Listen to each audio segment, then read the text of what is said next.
All right, we are back. Episode 113 of the Double Bogey Show. Thank you guys for all tuning in, especially during this winter time. We got some weather coming our way. Is it going to snow soon?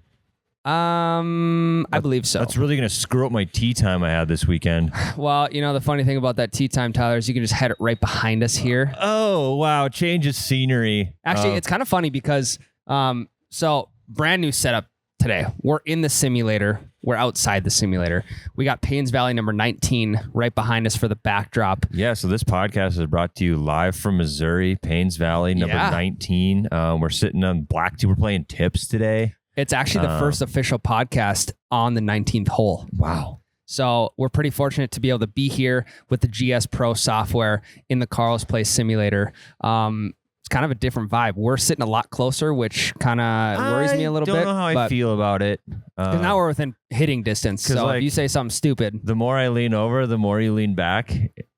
It's like by the end of it, I'm going to be like slumped on this table. It's a weird dynamic. Audio visual for the people at home. We've got like a little high table deal. We're sitting in front of it. It's like we just tried to make it feel like we're in the simulator playing golf. We just don't have beers because it's 9 o'clock in the morning. We're just cooped up this time of the year. So we're like, all right, let's get out of the studio. Let's change the scenery a little bit. I think we're just going to continue to do podcasts in the simulator because it just brings about good vibes. And it's like you talked about making a tea time today. Well, this last weekend, I had 3 buddies that were coming to play on the sim, right? We've talked about this before. It's like, hey, all 4 of us can go to the simulator in town here and we can pay, $150, $200 total between the 4 of us. And we can do that 3 times a month. But you know what that does, Tyler? It drains the wallet. It sure does. And over time, if you buy your own simulator, it's going to pay itself off. Are we doing that Carl's ad read right now? No. I'm just saying in general. But here's the thing. As I was coordinating with my 3 other buddies, I'm like, okay, well, son of a bitch, there might be some other people going to the simulator. So I had to text you. Yeah. I had to text Alan. I had to text a couple other people saying, hey, I got a tea time today from 2 to 5. So do not even think about showing up. It was smart because sometimes on Sundays I've been bringing my kid in. I know. And I was worried that was going to happen. And it would have been really sad for you to have to look him in the face and tell him, you can't golf today, kid. And I would have had to do it. You would have. I would have had to break the news. I couldn't have been like, oh, Charlie, it's okay, buddy. Like, you can golf with us, and we can golf for 8 hours through 18 holes. That would have made it terrible for everyone. I know. No, I'm kidding, Tyler. I would have let Charlie hit some balls, but I also know that because he's only 2.5, almost coming up on 3, he would have gotten bored within 10 minutes, and then he would have been out. Yep. So, but yeah, it's kind of a good problem to have that we have people wanting to get in here, wanting to swing the clubs. I have a question for you. It's kind of weird. What's your deal with lefties? All of your friends are lefties. 2 out of the 4 players were lefties this last weekend. That's weird. Unreal. How do you find that many lefties? I didn't know that many existed. You are friends with all lefties. I don't, but have you ever seen a lefty with a bad swing? No. Is Grandpa Dave a lefty? Yep. Grandpa Dave is 76 years old, and I'm assuming he has a pretty good swing. He does. It's very mechanical, but it's a good swing. For a 76-year-old, it's good. He's not here yet. We're wide out in the open in the office where everyone can hear us. But so thank God he's not here. Miles' swing isn't that great. It's not that great. Yeah, but he doesn't play lefty. He plays right-handed. That's true. He throws lefty. He golfs righty, which is kind of odd because a lot of people, even hockey players, will there's an absurd amount of left-handed hockey players. Yeah, it's because you skate with it in your right hand. Mm-hmm. I'm right-handed and I play hockey left-handed because you have your right hand on the top of the stick and that's what you're poke checking with and shit. And it feels super unathletic to be poke checking with your left hand. Yeah, it's closer to 50-50 with lefties in hockey. See, I'm the opposite. I got to have that right hand down at the bottom so I can hit that knuckle puck. Yeah, I mean, your righties that play left-handed hockey have super good backhands because that's a natural swing for them. Sure. Okay, that makes sense. I don't know. It's a weird thing. Yeah, and I'm not a hockey expert. That could have been absolute fucking bullshit, but that is how it is for me. Yeah. Yeah, we've done pond hockey. We play a little pond hockey every once in a while. Do you remember the pond hockey video we did that was just atrocious? Awful. That was original breakfast balls. Guys, we have a fucking simulator behind us. This is unreal. Full circle, guys. Okay, well, I just want to talk about a little bit. The last video we filmed in here was the club speed video. Mm-hmm. And if you guys went and watched the trying to break 150 mile an hour club speed video that I was heavily featured in. Yes. I feel like I had Ryan, you're heavily featured in every. No, I know, video. but It's this was kind of like you're a co-host of this whole thing. Dude. There's just two of us. This was a Ryan dominant video, which I don't know if I really liked, but you did a good job of being interactive with it and like pumping my tires and doing shit like that. I mostly didn't want to do it because I'm in worse shape than you, and That's fair. My back I'd still be recovering if I was swinging as hard as I could for 2 hours. Haven't you ever wanted to do that though, and just Not for that long. Well, okay, so here's the thing. We did the 150 mile an hour club speed video because Bryson DeChambeau has been recorded at 149.4, Something like that. Correct. as a max club speed. And for some odd reason, I got this sense of confidence in my mind thinking, well, fuck, if I just swing as hard as I possibly can, does not matter where the ball goes, this could possibly work out. What I want to know is Bryson has to be able to swing it faster than 150, right? Yeah. No, I don't know, because when he was doing the video, it was max effort swing. It was straight into a net that was like 5 feet in front of him. So direction of the ball did not matter. God. So that's what we were doing too, damn near. Yeah, because we didn't give a shit how far the ball went for you. No. We didn't care about ball speed because we knew you'd have to hit it perfect. And so we were just trying to do club speed because that's the one thing that we can consistently control Correct. every single time. And you got close, which blows my mind because you are not Bryson DeChambeau. As much as you want to be, you're CrossFitter. not. You're not him. I was a CrossFitter for about 1 week, and it was during that video, and now I'm not. Ryan did some crunches mid-video, and I wanted to Get the crawl core into a active. hole and die. Get the core activated a little bit. Well, I think we hit, 147.9? 147.3. Something like Something that. like that. Yeah. 147 point something, and the internet thinks you're full of fucking shit. Which, let me expand that thought of the internet. I do not believe I can actually swing that hard. Now, the simulator is giving us the numbers that we're looking for. We have nothing else to back it up behind that besides the data that comes from that launch monitor. Well, and here's my cop out for Carl's place, right? This simulator setup is amazing, right?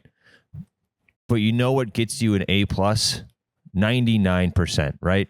You took over 100 swings. I think that might have been the 1% of the 99 that was incorrect. Yep. No, I would 100% agree. However, when Jake he pulled the footage into Premiere to edit the video, and he went frame by frame. And I don't know what the math equation is behind that, but there was a certain amount of frames that probably equaled that amount of swing speed. Yeah, it was honestly, I just compared, because I mean, everyone could agree that you definitely were hitting 125 miles an hour. Yep. Yeah, So I took a couple 125 mile an hour swings, saw how many frames it took for you to make contact with the ball. Okay. And then I took your 147, and then actually in the video, after you hit 147, you took one more swing, and it didn't register for some reason. But I checked both of those swings, and they both took less frames than the 120 mile an hour swing did. So you definitely swung over 127 miles an hour. I don't have the actual number, Sure. like I can't Yeah. calculate, but I know that it was faster. If I were a betting man and we had a radar gun in here for pitches or for cars or whatever, and we had a true 100% accurate club speed, I think what you would probably topped out around was like the 130, high 130s. I would agree because that last 10 miles an hour, you need to be a different animal to hit that last 10 miles an hour. I've seen people try and hit 200 ball speed, and the last 2 to 3 miles an hour is like, I mean, how much more can you give? Dude, it's like that man versus food.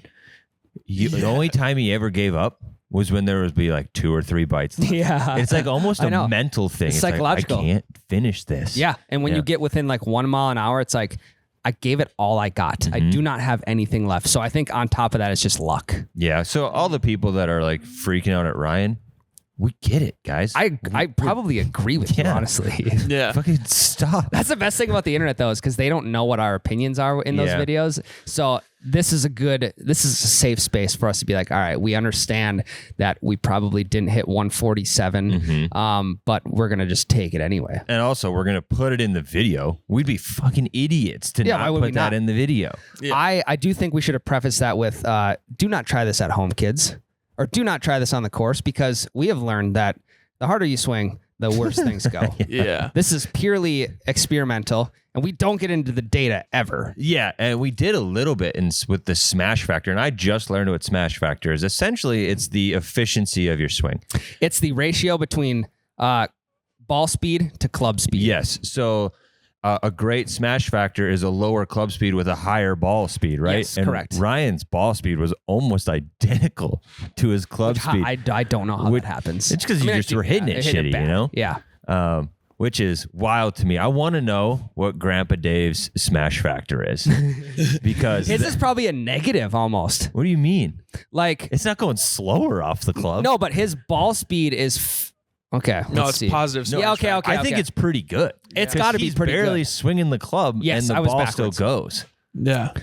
Well, he's also hitting Wedgewoods. The thing about Grandpa Dave, which I don't know if we talked about, maybe we did when he was on the episode. Maybe. He swings Wedgewoods, meaning every single club in his bag is a wood. Yep. But it's lofted as, let's just say a 5 through 9 or pitching wedge iron. I think the only club in his bag, besides his putter, that is not a Wedgwood, is his actual wedges. Like Okay. his sand wedge and his pitching wedge Yep. are not Wedgewoods, but 9 through 4 are all woods. got it. 9 through all the way up to he tees off with a 3-wood. Okay. They're all woods. We got to get him back on. Dude, he's been trying to sell me on these Wedgewoods for 2 years. It's That's what old men do, though. They try and sell you on shit. I guarantee if I go into my face, because he only sends me shit on Facebook Messenger now.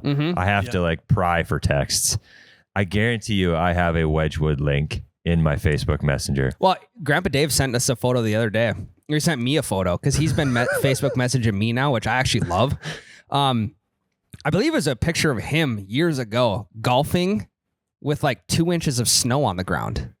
What? Which I don't know what course is letting you do that, but also he probably has enough pull for how long he's been in the golf industry to be like, hey, can we get a quick photo of us playing in 2 inches of snow? The most recent one, November 22nd. Which was when? Yeah, okay. He sent you the snow one as well. Wedgwood Golf Club deal, $49. Special offer, $50. Okay? Let me just look up the deal real quick. So Wedgwood Golf is an actual brand. Oh, no free ads. No free Bleep them ads. all out. Also, guys, they have a holiday deal going on right now. It's 15% off. Don't listen to Ryan. No free ads. Okay, sorry, no free ads on that one. That's kind of fucking sweet though. Honestly, look at those babies. And okay, Grandpa Dave also has Wedgwood covers. Yeah, they're not iron covers though. Okay, so how do we unpack that? Is that an acceptable thing to have? This, quote unquote. This isn't Grandpa. He just sent you it's a not, golf okay. post. The snow thing's not Grandpa. Okay, well, he posted it as if it was him. Okay, so is it acceptable to have quote unquote iron covers for your Wedgewoods? No, they're woods. They're all hybrids. So I think it's it is okay. acceptable. Yeah, it's okay. I have a cover on my hybrid. I do as well. I don't know why.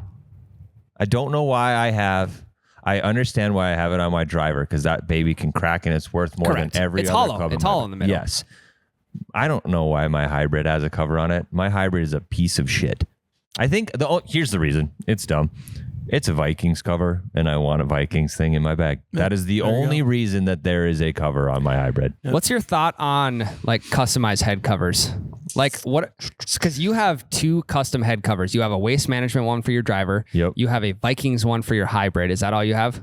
Yes, and I have a regular one for my Wilson putter. Okay. It's just the Wilson club cover, so not custom. Okay, so you know how I am about like equipment and buying like gimmies and gadgets, gimmicks and gadgets. I have all stock head covers. Yep. Why Because has you're it not? more serious than me. You care But that even- it matches. I know, but even Tiger has a Tiger. Well, okay, for When the you get brand. to you can do whatever the fuck you want. Yeah, that's a little makes different. sense. Ryan. I Shut the like fuck them. up. I do think you need to limit it to one crazy one per bag, and I'm saying that knowing I have 2. But I don't consider my Waste Management one crazy. It looks like a traditional one. Lots and lots of people think it's sweet. I have a ton of comments on it. Every time I golf with someone new, like, did you go to the Waste Management? Like, yes, I did. Have you ever listened to the Double Bogey show? You should go listen to it. Fountain Roll Podcast can be found. Tyler, that's the beautiful thing about going on golf trips is you just buy a piece of gear especially when you're in a new state. Like I would say you need to have at least 2 to 3 states between your home state and where you're going to a course in order to buy gear and make it worth your money. Because icebreaker, talking point right there. Holy shit, man. Did you go over to Quail Hollow? You actually golfed that course? How was that? Was there tons of quails? Did you guys do like a hunting golf type of trip? Yeah. Which actually be sweet. That would be cool. Old Man Iron Man. It's shooting kind plays, of a golfing, golf. Yeah. 100%. That's the beautiful thing about buying gear. That's how I can justify buying gear at a clubhouse is I want to be able to come back and I want it as a conversational piece with other people who have never golfed that course before. Well, and so here's my problem with buying the gimmick stuff at these events. 99% of the time, I don't use it. I went to the Waste Management. I use that club cover every single time. Yep. It creates conversation. I get to look at it. I'm reminded of the time I went to the Waste Management. I think about all the dumb shit we did there. I think about the hole-in-one with us on 17, the hole-in-one on 16, and we're seeing the clouds of beer cans and shit all up in the air. But like if I were to have just bought a ball, which I did buy a ball, I have no fucking clue where it even is. Like, whoopsies. When am I going to, I don't have a ball decoration thing yet. Like I don't have a display case for the balls I've bought at these tournaments. I think we got a display case coming in, by the way. We're going to put it, we put it as like a centerpiece. Well, that's perfect. I'll have to go find all the balls from the courses we went to for like the 9-hole reviews. I did buy those. Yeah. But like, when do you ever see them or think about them? So club covers is my new thing. I'm going to get club covers at all these tournaments and add to it. Okay. So what do you do with the old club? You can only have so many club covers if you stand by the fact that you're not an iron cover guy. Right. I will never be an iron cover guy. Then once I finish getting next I'll get rid of the Vikings one for a tournament one. Really? Yeah, I have a Vikings ball marker. Fair. So There you go. I have my Vikings piece of equipment. Okay. I'll get rid of the Vikings cover for my hybrid. I don't have a 3-wood and I only have one hybrid. So I'm done with all of the woods type clubs. Then I'll get a putter cover. Okay. And then after that, I'll get a towel. Mm-hmm. And then after that, maybe like a bag marker, like a bag tag or something like that. And then eventually I'll run out, but maybe by then I'll have new clubs with more woods. Okay. So at a certain point, you're going to run out of things to buy. Like, okay, my first question is, what do you do with all these stock head covers that you get if you get like a new club? Like your Callaway Maverick. Yes. What'd you do with the head cover for that? That head cover is now on top of a Ping G5 in Becca's bag. Isn't that the best? Yep. I had a Titleist head cover on my TaylorMade M2 driver. that I remember that. previously. Well, The story behind the Titleist head cover was Tyler found a Titleist head cover at a course here in town. Yep. It was in the back basket of the cart. And at some point we had a guy drive up and say, "Hey, did you guys find a head cover by chance?" And we did. And we did. For some odd reason, Tyler gave him my TaylorMade M2 head cover, which I don't know how he didn't notice that. Yeah, a complete accident. There's 2 head covers in the back basket. I'm like, yeah, we did find one. Just reached in and grabbed and threw the first head cover I grabbed, and it happened to be Ryan's, not his. He didn't say shit because yours was way nicer than his. So now yes, it was. So now we just have some guy walking around in Fargo with an M2 head cover. You know who and you me are. With a Titleist head cover. Bring it back. Oh, I want that back. Does it have anything on it? Did you put like RS on it? Do you put your initials on shit? Again, I'm not married to head cover. Like I don't get into that sort of like. I remember what the guy looked like, so if I find him, I'll take that head cover back for you. Fucking dead. I know you don't swing that driver anymore, but we're gonna get that back because on principle. Do you know? Okay, so eventually you're gonna run into a point in time where it's like, all right, well, I have the head covers. I want to keep these. What else do I buy?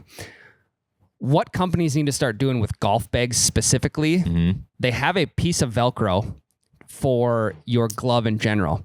They need to start lining one side of your bag with a strip of Velcro. So when you go to each course, you can buy a Velcro patch from that course to then rep on your golf bag. Imagine, it's kind of like Ohio State Buckeyes. They have the stickers on their helmet, right? So people see that and like, wow, that guy's got a lot of stickers on his helmet. He must be making some sweet plays this year, right? So a lot of touchdowns. So you're saying this should be the next big gimmick at golf tournaments? The next big gimmick at golf course clubhouses is selling patches of their course for you to rep on your golf bag. Well, it's like old school suitcases. People would travel the world, right? They'd get a sticker from whatever airport there. They slap it on the suitcase. Or it's like a water bottle. Like you got like a traveling It's water like bottle. Jake's freaking laptop. Or Jake's literally. laptop. He puts stickers all over it. And that's the mark to tell people like, hey, I bought something from this company, or I've been to this state, or whatever.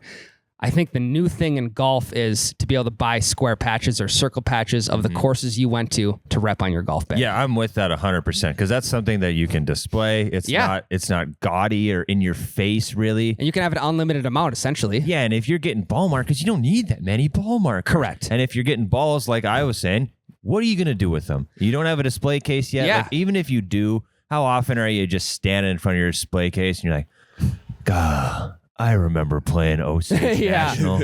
Yeah. Well, it's kind of like we talked about this on YBR. Like, someone comes over and you show them your guns in your basement, right? Hey, check out this new Mossberg I got, whatever. Yep.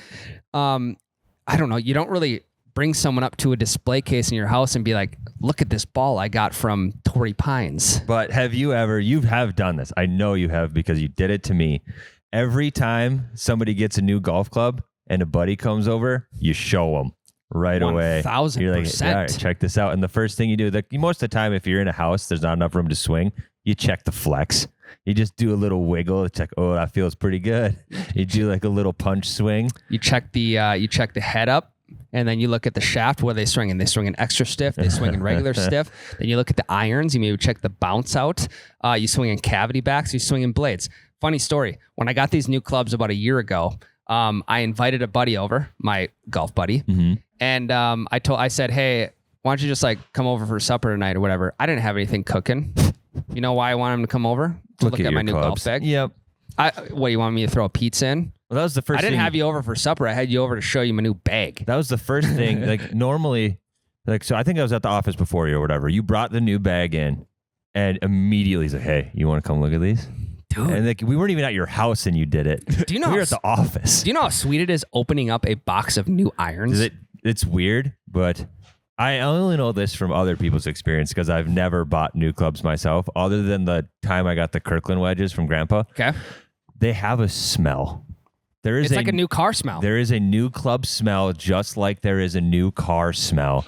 And it's like the rubber on the grip and like the irons are like oiled up kind of.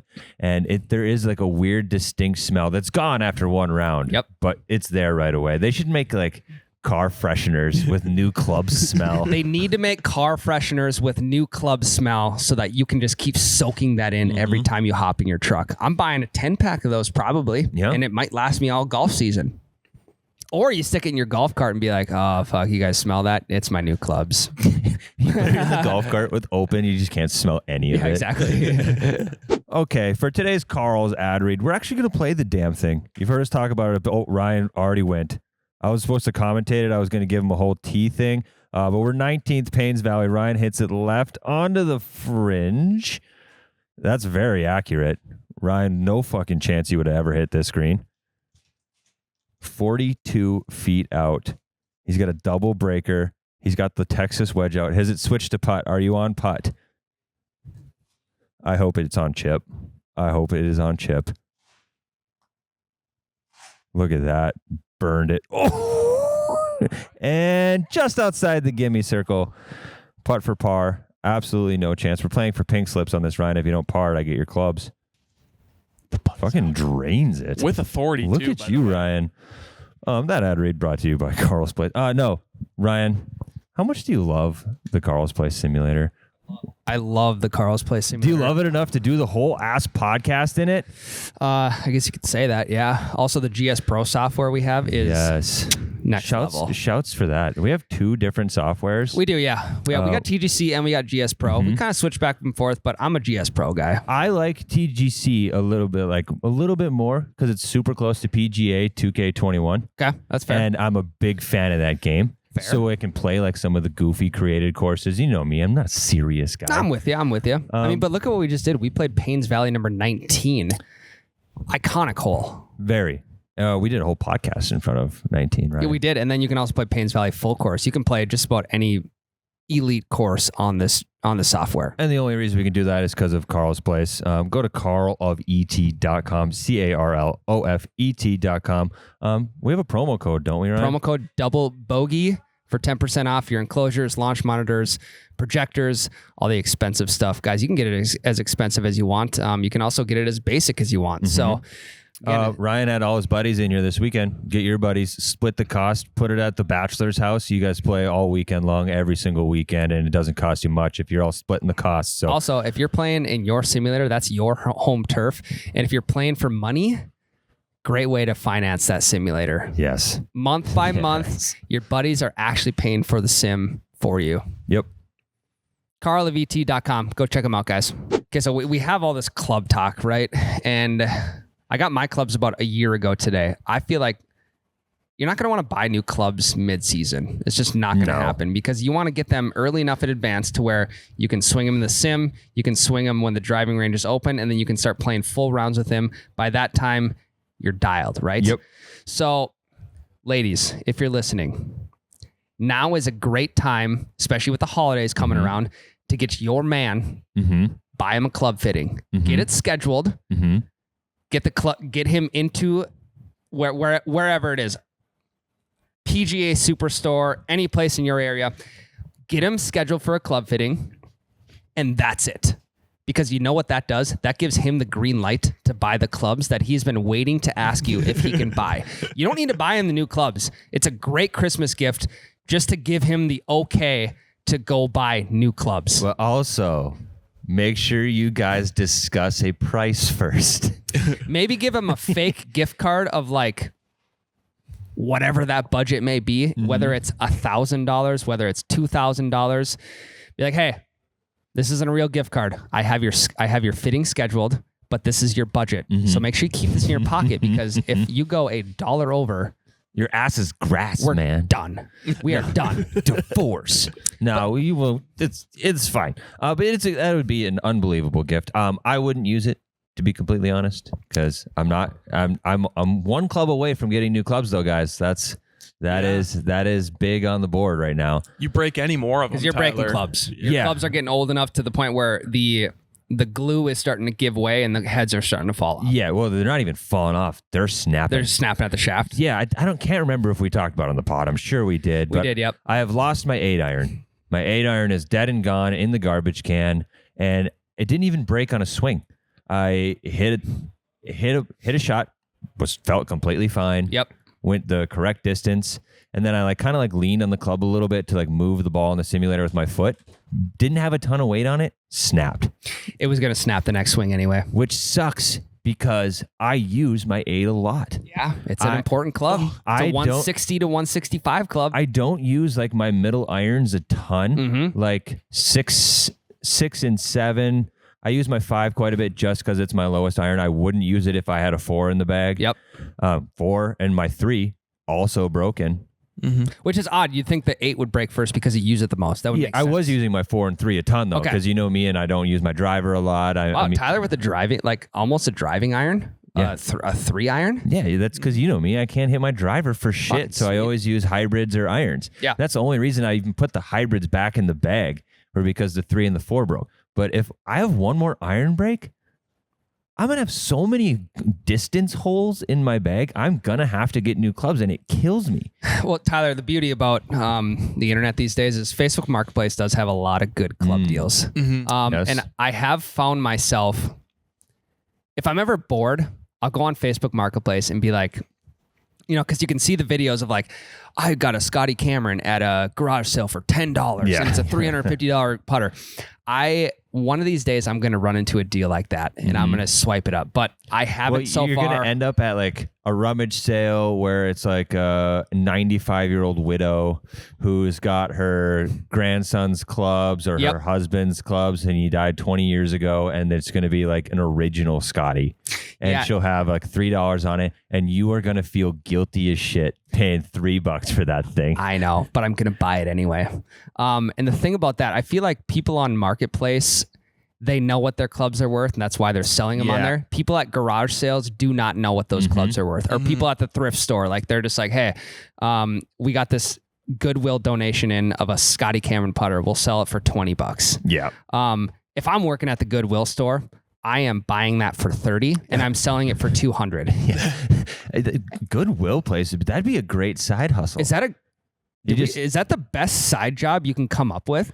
Is getting a part-time job at a Goodwill store, buying Goodwill donations that come in and then just reselling them? Because you're still buying them from the Goodwill store. The more you say it out loud, the scummier it feels. I know. It ran through my head really quick. I'm like, God, I'm a scumbag. I'm with you off the bat. I'm like, this is an amazing idea. And then it felt gross because that's supposed to be the profits for their charity. Or you just wait for them to mark it and then you buy it from them at what it's marked at. Fair. Yeah. Then I mean then it's free game. Well, they're actually like in their larger Goodwill stores, they're like inventorying all the stuff that they get donated and then checking the prices on them and then listing them online. So now Goodwill actually has an online store with like eBay prices. It's not like they know what they have now. So if they, if there was an OG Scotty Cameron that came through, it would wind up on the website at $200. And it'd be gone in about 30 seconds. Yeah, exactly.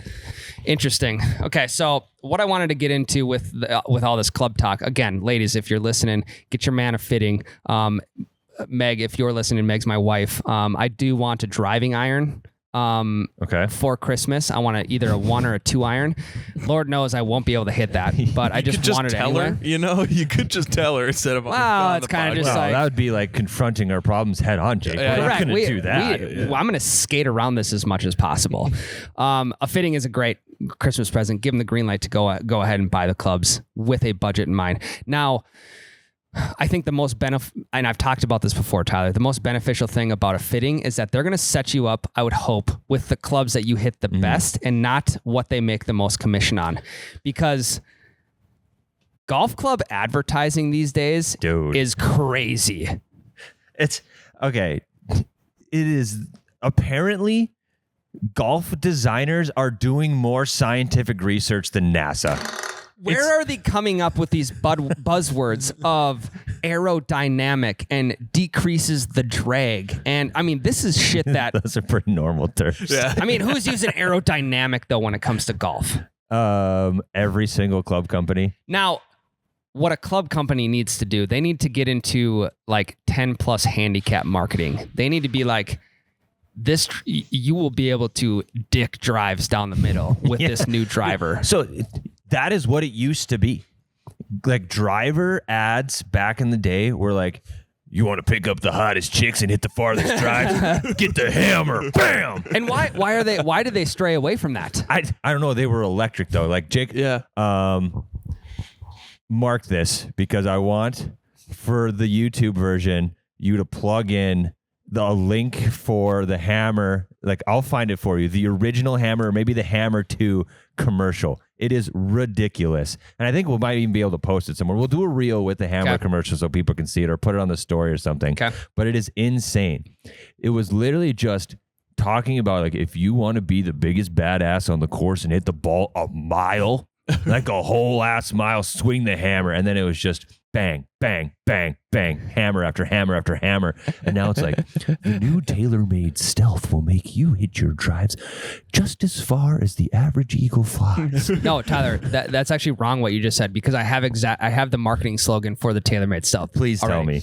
TaylorMade Stealth, carbon face for more energy transfer and ball speed.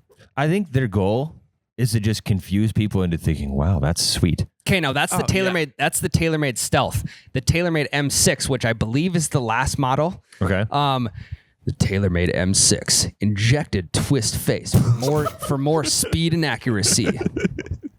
What is it? Ingested twist face? TaylorMade M6 injected twist face for more speed and accuracy. That's fake. That's nothing. I just said nothing. I had to turn on captions to understand what they said on the actual commercial. It was a commercial with like Rory, John Rahm, DJ, these guys promoting the M6, and it's an injected twist face. What is it injected with? Horse tranquilizer. I don't want my face twisted anyway. I want to hit it straight. Anabolic steroids. It's on HGH. Now I get it. I get the technology advancement from the M6 to the Stealth is the carbon face. Mm-hmm. But Wait. One of the merch Yeah, kits, it's right. he's It's got right a there. stealth. We It's should right there. swing it. We will. We will after the podcast. I've actually swung it before. It swings pretty nice. Okay. I'm not gonna lie. But from the M6 to the stealth, like each club claims more ball speed and accuracy. The difference is the carbon face. Now, what is the next technological advance in golf club technology? Do you remember when you were younger, did you ever take a metal baseball bat, like the BESR bats, I believe, the Besser bats, where you could hit balls a mile? Yep. Did you ever hit golf balls with those bats? We used to do home run derbies as kids. We'd go to the little league field or like the women's softball field. 275 and we every would, direction. Yeah, we'd have a bucket of baseballs and you would do a home run derby. But then, like in the regular home run derby, the golden ball was a golf ball. Yep. So if you were able to hit it out of the little league softball field into the varsity baseball field with the golf ball, it was worth double home runs. Hell yes. I don't know. Strip down a Besser bat, throw that on the face of a driver, and I feel like you will hit that thing an absolute mile. Dude, there's got to be a version, I think there is now that I'm starting to say this, a version of corking a baseball bat for a golf club. Yeah, there are. There are golf clubs that the driver head has 2 holes from the top to the bottom in it, and they say it's supposed to give you less drag and shit like that. And because reduces drag. Yeah, thank you. Increase aerodynamic for an ingested twist reducing drag. We pumped the shaft of this new driver with anabolic steroids and horse tranquilizer. So when you step up to that tee, you can flop that cock out and show everybody how far you can hit a drive. Yes. New commercial. See, the cock thing is like actually how they used to do it. Why did they get away from that? I saw a video of an old golf commercial, and I don't know if it's real or if it was a bullshit like meme shit post, but it is a guy and a girl laying in bed post-coitus. And the girl's like, oh my God, that was amazing. That's the best thing that's ever happened to me, yada, yada. She's like, was it amazing for like, what's the best thing that happened to you? And he's like, well, yesterday I was off first tee box and I striped one with my new ping 300 yards right down the middle, and Dave couldn't believe it. That was the best feeling I've ever had. And she gets upset and leaves the bed, but he's just sitting there smiling, thinking about his drive. Like, why are they getting away from that? That made me want to buy that driver more than the TaylorMade Stealth with the ingested twisting aerodynamics. I did forget a portion of the M6 commercial. It did say that you can hit it off the toe, heel, or miss the sweet spot completely, and it doesn't matter. They literally said that verbatim. That is appealing to me. So why would you want to buy the Stealth if they're telling you that about the M6? Why jump technologies to the newest one? Because they're marketing to the hardos, the purists that know they're only hitting it in the face. I get that, but the old school do you remember the Rocket Ballsy?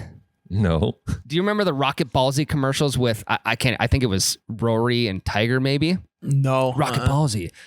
Those were electric commercials. What is Rocket Ballsy? It was I'm pretty sure it was a TaylorMade driver. It was like one of their new drivers, and that was the commercial. Oh stick. yeah, there's a commercial. I think it might have been Rory and Tiger, where they were like having a chipping. It was maybe a wedge commercial. They were having a chipping contest or something. And then did one go into like the cup holder of the lawnmower? Yeah. So once they're like the first one, like Tiger holes out. That was the Nike driver. What? That was the driver that Jade has. I'm pretty sure that was the red Nike driver. Okay, Yep. so yeah, anyway, the commercial was just Tiger holes out, and then Rory also holes out, and then Tiger hits it into a hole in a tree, and then Rory ones up, and then like in the cup holder, yada, yada, yada, yada. That is better than some of like the scientific, like, it's like sports car commercials is what these drivers commercials are turning into. It's wild. I did forget. I looked up another commercial from Callaway for the Maverick, and get a load of this one. You thought the injected twisted I have face was a Maverick. worse. Is this going to make me want to sell it? This driver includes a triacto carbon crown. It's just what does that even mean? That's just making shit up. I just learned what Smash Factor was like a month ago. Triacto? I don't even know if I spelled it right, nor do I know if I heard it right, but that's what came through my ears, a triacto carbon crown. Oh my God. Now, let me That's tell like you. a fake word you make up as a kid when you're like playing superheroes with your like Legos and shit. And that's my point. What's the next buzzword for these Let's come up driver with it for 'em. technologies? Well, we've got ingested Twitter. Sorry, I keep saying ingested. It's injected. What? There's got to be like some sort of zero, like something to do with gravity. Zero gravity on. We got a hyperbaric balancing Inertia. Inertia is a good and buzzword. hyper-injected. Hyper-injected inertia. Hyper-injected We suck at inertia this. leading carbon monoxide face driver. This thing is injected with carbon monoxide because it will silently kill that golf ball down the middle. You won't even hear it go in the cup. You're so far away.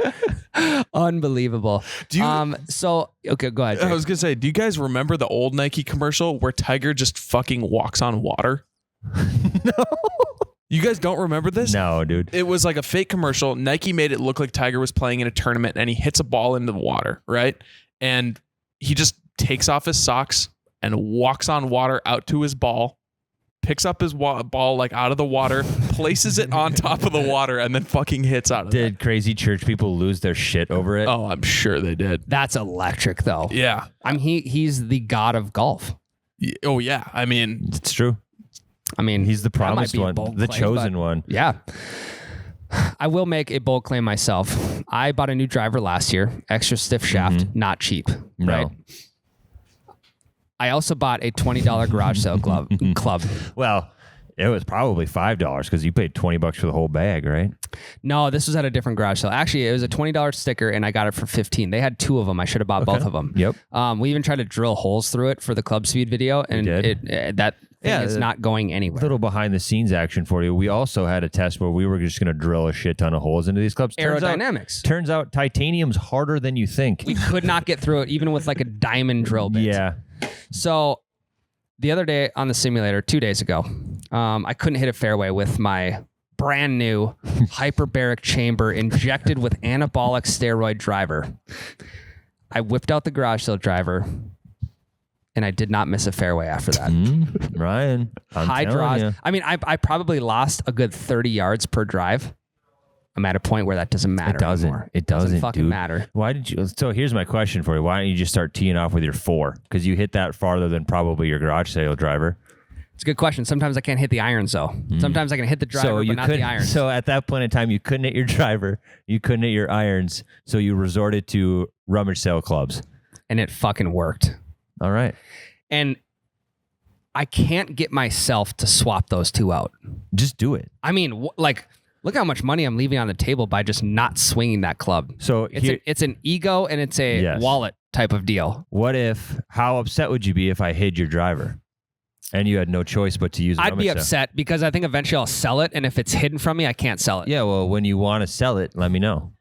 And I'll tell you where I hid it. Well, I think I need to use it. I'm doing this for you. No, I know. I need to use it for at least one more year. I need to get a few more lessons with it, and I need to just get more comfortable with it. But if that doesn't work, if I go another year without being able to hit fairways, that garage sale club may just end up in my bag forever. What club cover are you going to put on it? Some rando one? Not the stock. No. Not the stock cover No. I got. That is the point where I buy a custom head cover. We'll find you a cool one. There's unlimited possibilities out there. I got Matt a beaver club cover. What do you think about the animal club covers? I don't know. I was gonna ask that earlier. Sorry to derail your I don't driver know. talk. I think it just covers up a lot of shit in your bag. Like if there's fuzz and fur on it, then you can't really see like what the clubs are next to it. So I think I might just go regular the slip-on head cover or like the zipper. We'll get you a funny one. Yeah, we'll get creative with it. Yeah. Or maybe we get some breakfast ball head covers in. I would for sure rep that. Ooh. Maybe I have to get a sample and just claim it as my own. Yeah, good call. Okay, so guys, it's important to get fitted because if you just go online and you follow the marketing of some of these companies, it may just not work out in your favor. So go hit a bunch of clubs, ask for club fitting for Christmas. I don't know. I'm just throwing that out there. Here's what I'm going to do. If Becca listens to this club or listens to this podcast and she decides to get me a club fitting, I'm going to get a club fitting get measured for everything, and then just go on Facebook Marketplace and then see if I can get the closest clubs to what they measured me for. That's actually not a bad idea. I mean, there's unlimited possibilities out there. There's people selling clubs all the time. Right. Like, even if I went to a secondhand club place, like I'm going to get them for a third of the price that I would brand new from the place that gave me the fitting. The fitting's already paid for as the Christmas gift. Yep. And then I have all winter long to find some secondhand clubs that fit the measurements that they found for me at the fitting. Do people selling golf clubs ever let you take them for a test drive? That's a good question. Because I can see them online and I can dry swing them in the guy's garage when I'm about ready to buy them. But hey, maybe a great new way to meet people to golf with is to... This is the next meetup app. It's to find a good set of clubs on Facebook Marketplace. Say, hey, you want to go out for a round and I can take these for a test drive? Yeah. And that way, I mean, there's no chance of you stealing them from the guy. Right. Right? He has complete confidence that these clubs are either getting sold to you or they're coming back home with him. So here's where I would struggle with this. You might find your next golf partner by doing that. This is Tinder for golfers, except better. There's another option here. It's less work. Yeah, you show up with this guy. He obviously loves golf if he's selling his clubs. He's got a new set, right? Yeah. So you go out for a round with him. He's even like getting a car from somebody. He can kind of tell you like, hey, this 5 pulls a little bit. Yes. Here. The grip isn't completely on straight. So like, hey, this is how you're going to want to swing this 5 iron. And then you try out his clubs. You golf together. You become best friends. And then all of a sudden he's in your wedding. And you have his clubs. He enters the golf group chat. Yep. One guy, the guy who can never go, gets kicked out. He's done. Your new Facebook Marketplace buddy gets entered into the group chat. He becomes the best man at your wedding, and he tells the story. First off, he goes, for those of you who don't know me, I am so-and-so, and I sold my old clubs to Ryan here 68 days ago, and now I'm the best man in his wedding. Yeah. And he tells the story about we took these babies for a test run. He loved them, and we've been best friends ever since. That's also like a good chance too. Like if he's not like he's okay with like selling the bag separately, like, hey, I have a full driver, woods, irons, and putter that I'm selling. You go out and you test his clubs out with him, and you're like, honestly, man, I just the driver isn't working for me, but I love the irons. Yep. I'll buy the irons from you. And then he still gets to sell the other clubs. Yep. And he's making more money off of it. This is a phenomenal new way to meet people that you can go out and golf with. So we came up with Swingr. What are we calling this? Because, okay, so the idea of downloading an app, matching with somebody you can go golf with, actually scheduling a tee time and getting out with that person, there's so many more steps involved than just going on Facebook Marketplace and being like, hey man, I'd love to hit these clubs before I buy them. Would you want to go out for a round this Saturday so I can take them for a test drive? Yeah, but the problem with doing it on Facebook Marketplace is you're going to have the random weirdos that are just like selling a set of clubs that a friend left at their house, right? Like, we got to have a specific landing place for this where, like, I am going to put these on here with the intention of, like, hey, if you want to buy them, no look, no try, sure, fine. But also, if this person knows that if somebody wants to buy these clubs, they have to be willing to let them test drive them. It's a phenomenal idea. I love this. I love it a lot. It's such a... You could also do like a swap and shop type of situation, too. You're like, Jake is on the website. I'm on the website. Maybe this guy doesn't have a new clubs yet. Maybe he's still searching for a new set, but he has to sell his beforehand. Right. You both go out and be like, hey, I actually really like this driver that you're hitting. Do you just want to trade straight up? Right. Yeah. We go out there and Jake has his drivers maybe not quite as nice as mine, $50 less than mine. Right. We go out there, we swing each other's drivers just to try them on for size, and we both love them. We just swap drivers. Jake gives me $50. We're square. No. If you have a better driver than him and he wants your driver, hey man, I'll trade you straight up, but you buy beers for this 18 holes, or you buy me dinner at the me supper at the 19th hole and beers afterwards, and we'll call it even. I love that. Plus, what's the best way to do business? Wine them and dine them. Where's business done, Jake? Yes, on the golf course. Yes. Easy. This might be our best idea ever. People would actually do this. Business club. Because like, even if you don't like this guy, you're gonna get money out of it. Correct. And maybe maybe you get 2 carts for that round because if you really don't like him, then you can keep your distance by each driving your own cart. Yeah. There are ways to not get stuck in a cart with someone you don't enjoy.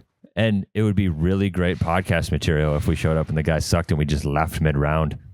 We just like, hey man, I think I forgot something back at the clubhouse. I'll meet you on hole 4. The classic bad first date. Yeah. Ryan's going, he's like, hey man, I'm going to meet this guy for clubs. Call me at hole 4. And if it's going well, I'll stay. But if not, I need an excuse to leave. Hey, sorry, my roommate's in trouble. Yeah. Hey, sorry, my buddy, he's got a flat tire and he lives in Wisconsin. So I'll be gone for a sec. I got to go help him out.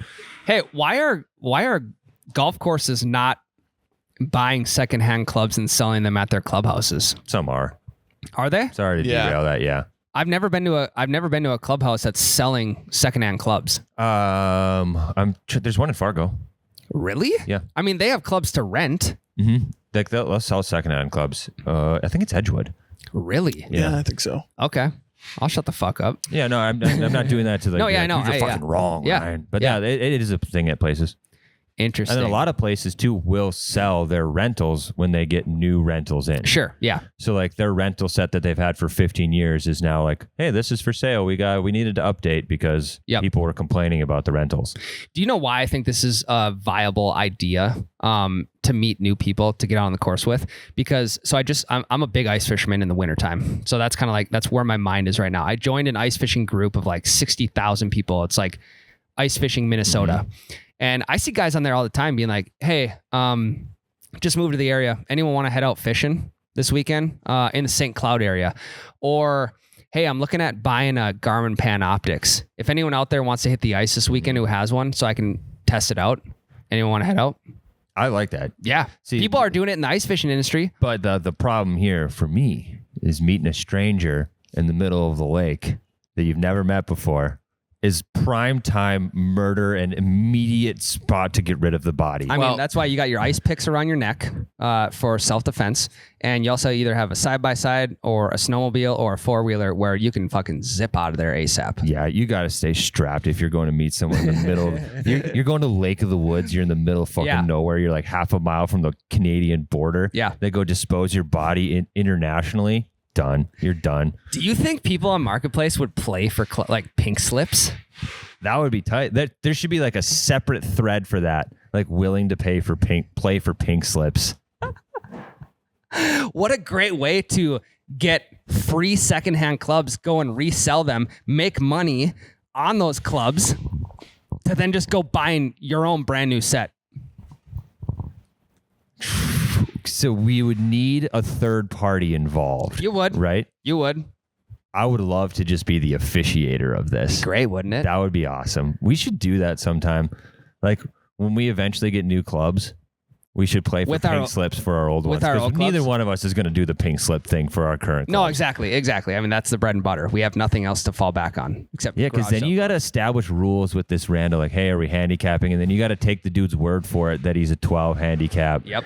Or you must have you got to have a valid handicap like tracked in and out. Yeah. Maybe it's like someone that has an official handicap from league or something, and they needs like documentation of this. Gimme's inside the rubber. Yep. Or a no gimme rule. It all depends on this guy. You're playing for pink slips here. I'm gonna make. True. If I'm playing for pink slips, I'm making homie putt everything out. Everything out. Fuck that. That would be kind of sick. Because then like you're playing tournament golf without being in an actual tournament. That's a tournament you can't get banned from. That's why I'm down with it. Well, if you lose and then you run away like Shooter McGavin, or you just take your clubs and you take off like the green jacket. Yeah. The gold jacket. What is it? What color is it? It's a gold jacket. It's a gold Happy Gilmore. Yep. Fuck, dude. This is Yeah. Well, I'm gonna maybe scour some Marketplace after this and see just see what kind of guys we're dealing with. Maybe there's some mutual friends we have on Facebook. Craigslist connections. Yeah. Looking for someone to play for pink slips with. Saw you on hole 8 with a stealth. I would love to have that. Would love to have it, but don't have the budget. Yeah. Willing to play for pink slips. I drive an 87 Honda. We'll play for that. Yeah, you don't have to even put up your club. This is an 87 Honda. How dare you? Let's just message someone on Facebook randomly for like they have something on there like, hey, do you want to play golf for this?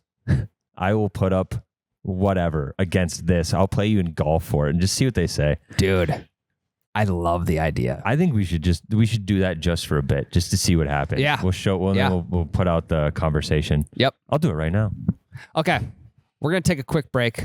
We're going to come back and we're going to talk about something that we don't know yet. We'll figure it out. We have a segment plan, I promise. All right. Be right back. Hey, Tyler here in the You Betcha Radio studio because when we took a little break, we got derailed and forgot that we didn't end the podcast. So no new segment coming. Apologize for that, but that's just, did you really expect it? Like, this is not out of character for us. So I hope you enjoyed the episode. Give us a like, subscribe, review the podcast for us, guys. It means a ton. And if you haven't checked it out, new YBR studio. If you don't listen to You Betcha Radio, go check that out as well. We love you guys. We'll see you in the next episode. Bye.